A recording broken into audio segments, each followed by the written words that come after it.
అన్న నమస్తే అన్న. నమస్తే. అన్న ఏం పేరే? నా పేరు కొమ్మ శ్రీనివాస్ యాదవ్ బ్రదర్. కల్లకుర్తికి వెళ్ళి బీఎస్పీ నుంచి ఎమ్మెల్యే కంటెక్ట్ చేసి ఎంపీ ఎలక్షన్లప్పుడు ప్రవీణ్ సార్తో పాటు బీఆర్ఎస్కి రావడం జరిగింది. ఎట్లా ఉంది ఇప్పుడు అచ్చంపేట పరిస్థితి ఏంది? అండ్ ఇక్కడ ఉన్నటువంటి మాజీ ఎమ్మెల్యే బీఆర్ఎస్ పార్టీకి సంబంధించినటువంటి ఎమ్మెల్యే బీజేపీకి పోయిండు అభివృద్ధి కారణంగా అని చెప్పి ముఖ్యంగా చెప్తా ఉన్నాడు. ఏం చెప్తారు దాని గురించి?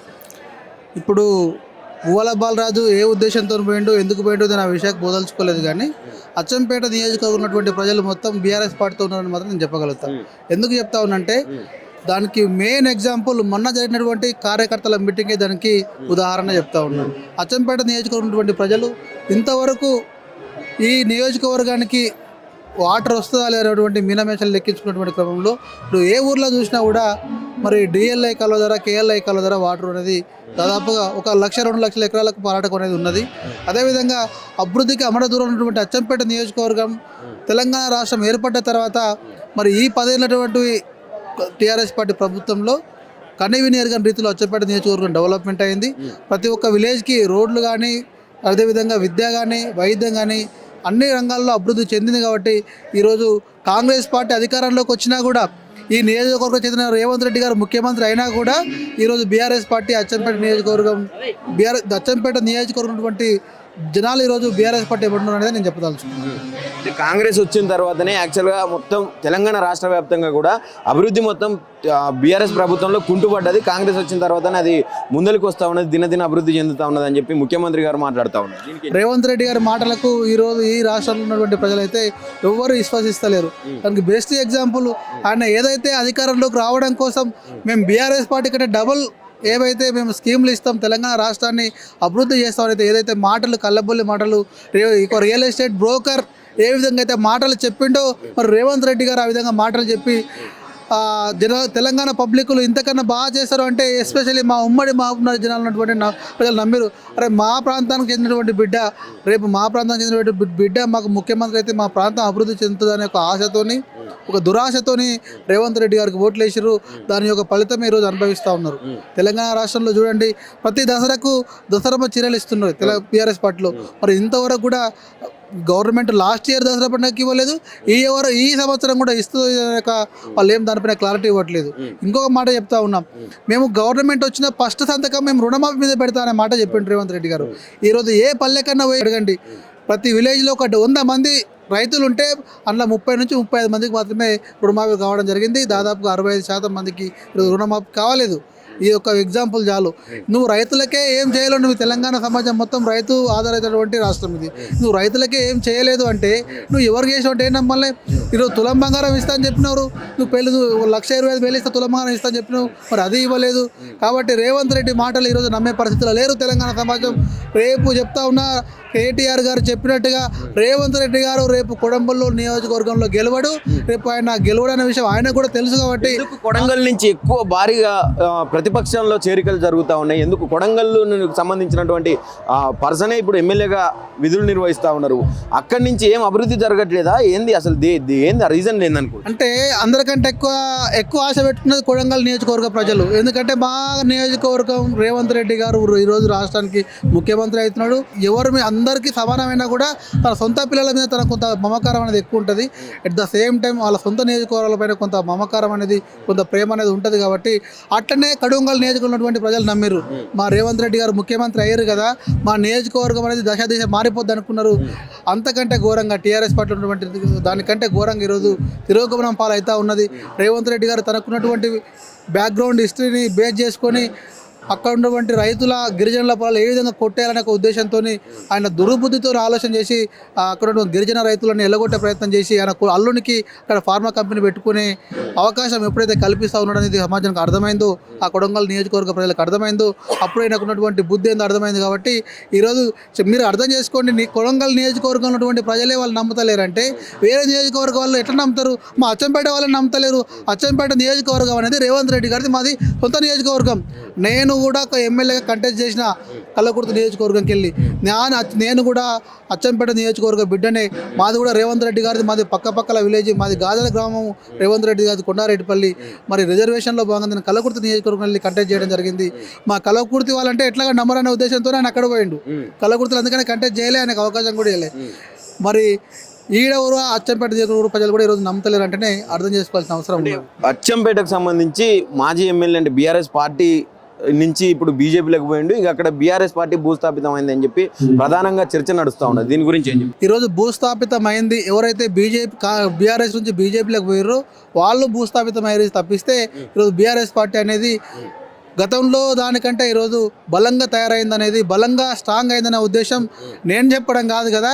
ఈరోజు తెలంగాణ రాష్ట్రంలో ఉన్నటువంటి ఏ నియోజకవర్గం అయినా చెప్తారు. దాని యొక్క రిజల్ట్ ఏంటంటే మొన్న పెట్టినటువంటి ముఖ్య కార్యకర్తల మీటింగే దానికి బెస్ట్ ఎగ్జాంపుల్. ఒక మెసేజ్ ఇచ్చారు అచ్చంపేట నియోజకవర్గ ప్రజలు.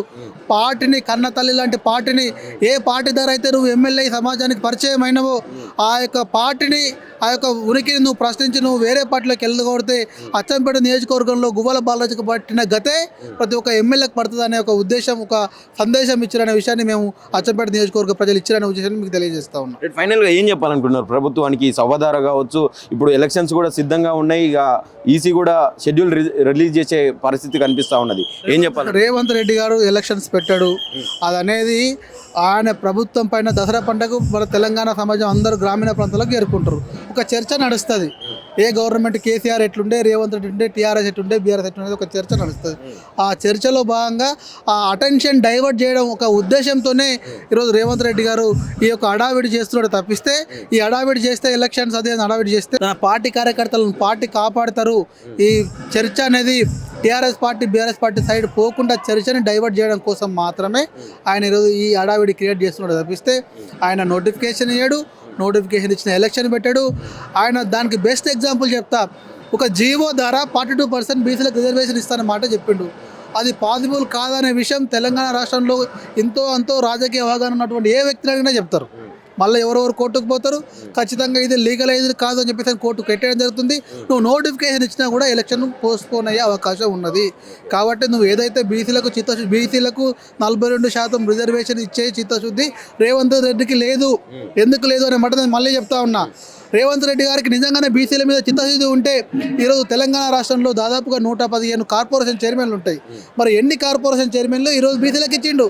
ఆయన ఒక మాట ఎవరికి ఇవ్వాలని కూడా ఆయనకి ఇచ్చేయచ్చు కార్పొరేషన్ చైర్మన్లు. మరి ఓన్లీ ఒకే సామాజిక వర్గానికి ఇచ్చుకున్నాడు. దాన్ని బట్టే రేవంత్ రెడ్డి బుద్ధి అర్థం చేసుకోవద్దు.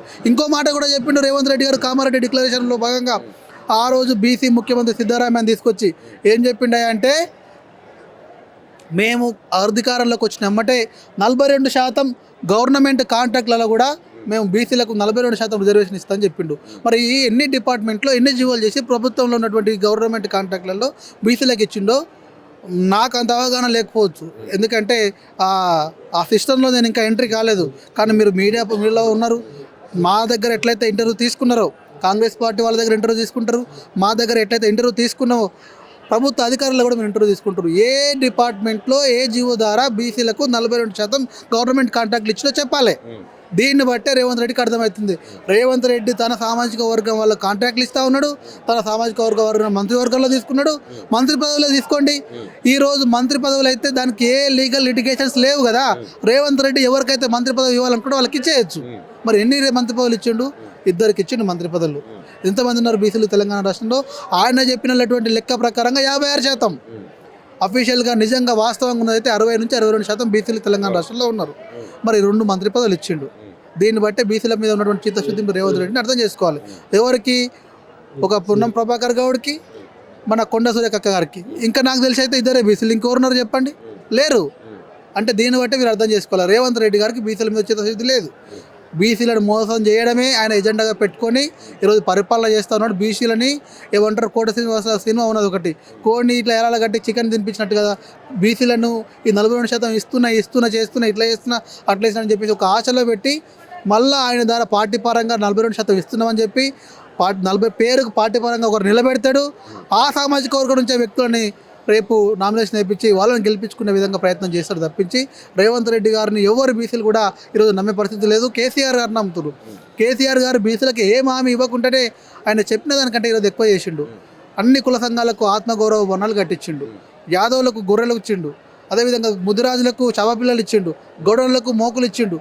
అట్లా ఎవరెవరైతే వాళ్ళ వృత్తుల నైపుణ్యం ఉన్నారో వాళ్ళ వృత్తిని కాపాడుకుంటూనే ఆ సామాజిక న్యాయం ఎస్టాబ్లిష్ చేసుకుంటూ ఆయన చేతులు ఉన్నటువంటి కార్పొరేషన్ చైర్మన్లు కానివ్వండి, జడ్పీ చైర్మన్లు కానివ్వండి, జడ్పీటీసీలు కానివ్వండి, ఎంపీటీసీలు కానివ్వండి, ఆ రోజు ఉన్నటువంటి లీగల్ ప్రాబ్లంలో పరంగా 23% రిజర్వేషన్ వచ్చినా కూడా మీరు ఈరోజు లెక్కలు తీయండి 45 నుంచి 52% లోకల్ బడిలో బీసీలు ఉన్నారు. ఇది వాస్తవం. లెక్కలు ఉన్నాయి మన దగ్గర. ఈరోజు రేవంత్ రెడ్డి గారిని తీయమని చెప్పండి. నువ్వు ఏమని చెప్పినావు ఎలక్షన్ ముందు?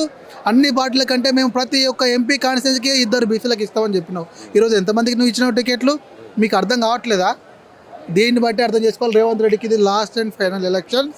ఆయన రాజకీయ భవిష్యత్తు అనేది ఈ ముఖ్యమంత్రి పదవితో కొలాప్స్ అవుతుంది అనేది నేను చెప్తా ఉన్నా. Thank you.